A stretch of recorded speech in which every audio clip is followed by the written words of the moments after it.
Hi, my name is Charles Elwood, and I've founded a group called 3DC19 here in West Michigan.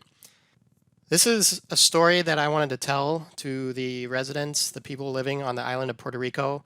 It's to help support my teammates at Makers Against COVID in Puerto Rico and to help the amazing group that has supported that team at Puerto Rico rise up. So this message is for all of you.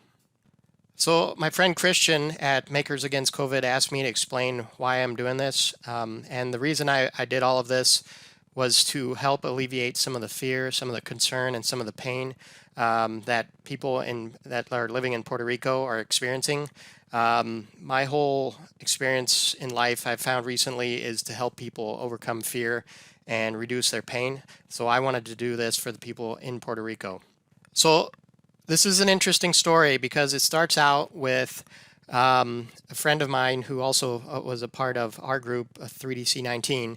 He contacted the designer of the face shields in Sweden. So I'm going to try to explain this in a few quick minutes. But basically, one of our team members, Chris Kaminsky, contacted the designer of the face shields in Sweden. He contacted back and they worked together to create an injection mold for the face shields. Christian in Puerto Rico with Makers Against COVID contacted the same designer of the visors in Sweden. So then this designer in Sweden connects Chris Kaminsky to Christian in Puerto Rico. So now we have a direct connection with Puerto Rico. And Christian asks us if we can help provide some of the 20,000 face shields that are needed on the island to help the frontline workers and anybody else that is exposed to COVID on a daily basis. So at this point, I call all over because there's a shortage of face shields, of clear plastic for the face shields all over the country, all over the world. But I just happened to meet somebody who is in Grand Haven, who owns a business, Harding Energy, and he connects me with a gentleman in New York who is working at a slate factory that has converted the factory to making face shields. He has a roll of clear plastic coming in, so I asked him to cut down the roll of the clear plastic. So Fred at Millennium Slate cuts down the plastic. He sends a batch of plastic to Holland, and the other batch goes down to Dripping Springs, Texas. So we have two companies with laser cutters.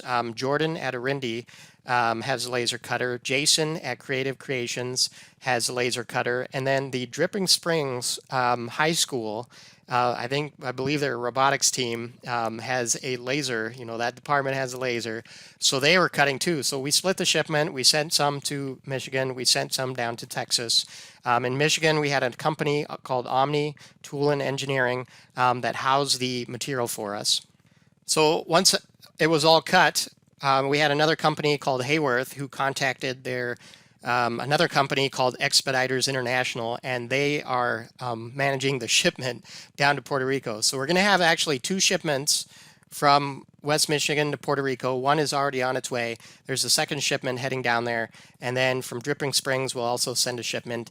And by the end of next week, we hopefully will have 10,000 face shields, clear plastic, shipped to Puerto Rico. So that's the whole story. It all started out in the US and then kind of went out to Sweden and then came back to Michigan and Texas and then started in New York and then came back to those two areas again and then is heading down to Puerto Rico. So once again, I'm so glad I was a part of this initiative. I thank everybody involved. There's so many people, and this has been such a great experience to help the people of the island of Puerto Rico. Christian, thanks for organizing everything. Karen, Migna, thanks for helping with the financials and the paperwork. And it was just a great collaboration. I'm so glad to be a part of this. Thanks. Bye.